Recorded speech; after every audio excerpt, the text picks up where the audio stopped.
샬롬 샬롬 샬롬 샬롬 샬롬. 하나님 사랑합니다. 여러분 주 안에서 사랑합니다. 8장 1절에서 14절 말씀이죠. 성령으로 인도함을 받은 사람들. 예. 그 동생이 벼랑간에 돌아간 그러한 분의 그 이야기입니다. 동생은 원래 정기 검진을 잘 받았는데 직장일이 너무 바빠가지고 받아오는 건강검진을 받지 않았다고 그러네요. 그런데 그 이후에 몸에 이상의 증상이 나타나기 시작을 합니다. 병원에 가서 검사해보니 벌써 위암 3기라는 진단을 받았답니다. 수술 후에 나름대로 잘 관리를 했지만 약 1년 만에 재발해서 결국 세상을 떠나게 되었다고 그래요.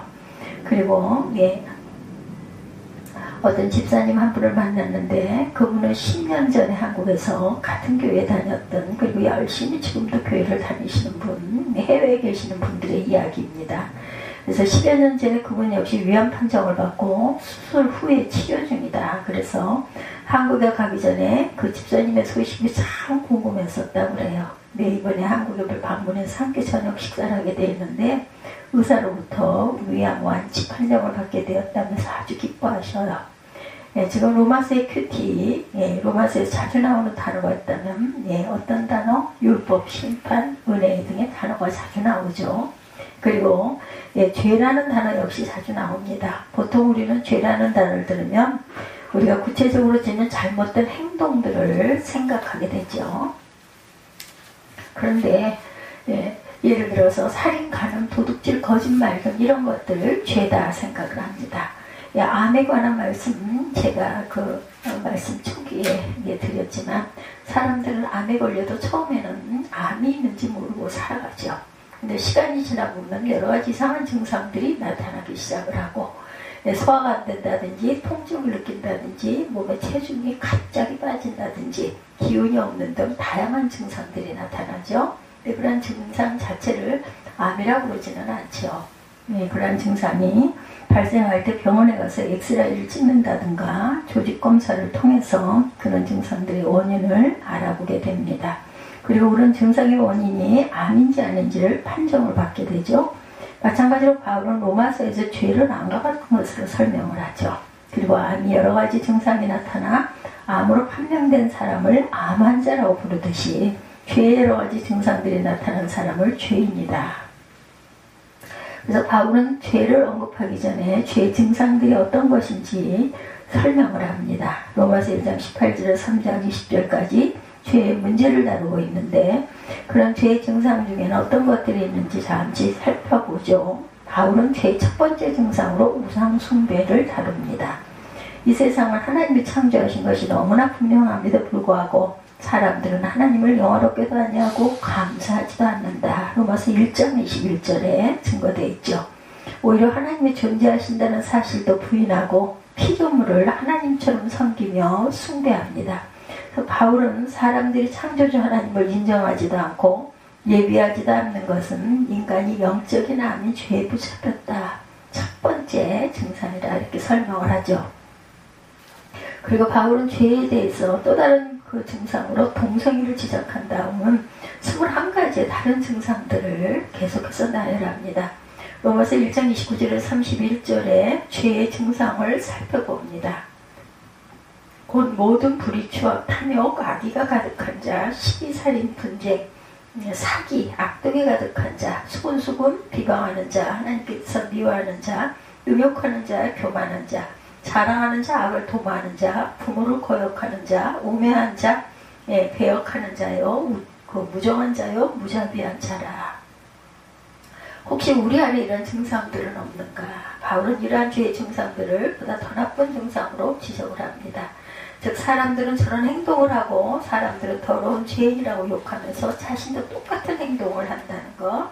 2장 1절에 증거하죠. 로마서 2장 1절 보도록 할까요?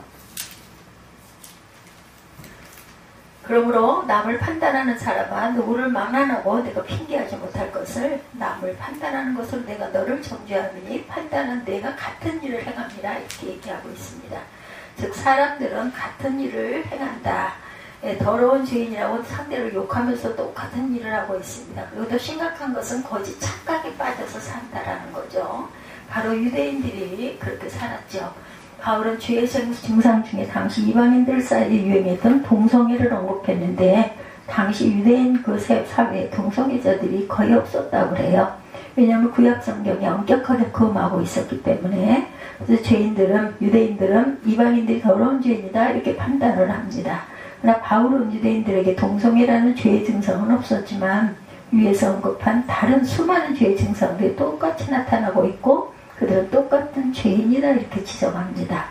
위험한 자에게 나타난 큰 증상 중에 하나는 소화가 잘 안 된다는 거. 근데 소화제를 먹고 잠시 소화불량 증상이 없는 것 같다가 암이 치료되었다고 생각한다는 너무 큰 착각이라고 합니다.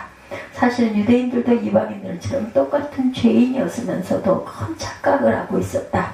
육신적으로 아브라함의 혈통이라는 이유만으로 자신들은 죄인이 아니다 이렇게 위로를 하고 생각하고 합리화하고 살았던 거죠.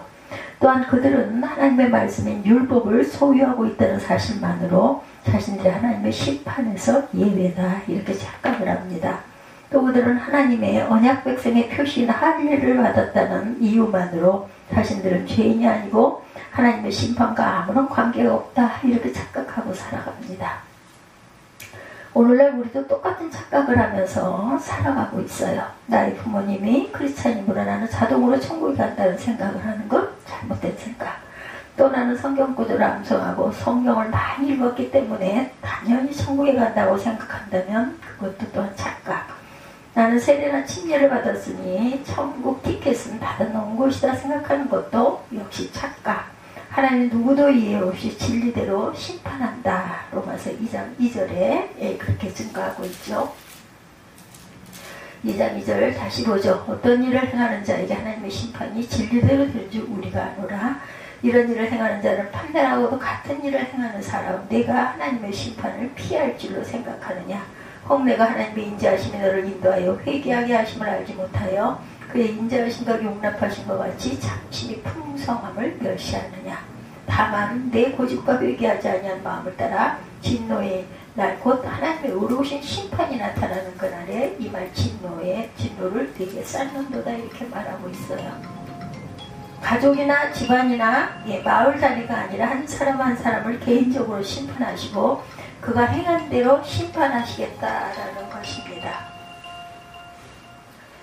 그래서 유대인들이 율법을 제대로 지키지 않으면서 단순히 혈통을 자랑하고 율법을 자랑하고 할례를 자랑하는 것은 아무런 의미가 없고 그러한 자랑 역시 죄의 여러 가지 증상들 중에 하나일 뿐이다. 지금까지 여러 가지 증상들을 말씀드린 과연 우리 가운데 이러한 죄의 증상들이 하나도 없는 분이 있겠는가입니다. 어떻게 그것이 가능할까? 하나님은 죄의 뿌리를 제거한 후에 다시는 재발하지 않도록 성령을 보내주셨어요. 그래서 그리스도인들이 다른 말로 표현하면 성령을 받은 사람들이다 이렇게 말하며 성령이 없는 사람은 그리스도인이 아니라고 바울은 강조합니다. 그럼 내가 성령 받은 사람인지 이제 어떻게 알 수 있는가? 의사 앞에 있는 암 환자에게 의사가 하는 첫 번째 말은 환자의 그 몸 안에 암이 있다는 사실을 깨닫게 하는 일입니다. 마찬가지로 성령이 이 땅에 오셔서 하시는 첫 번째 일, 사람들에게 암보다 더 무서운 죄를 깨닫게 하는 일입니다. 그리고 죄 앞에 죄를 없애기 위해서 오신 그리스도의 십자가의 속죄를 의지함으로 죄에서 해방되게 하시는 일을 하시죠.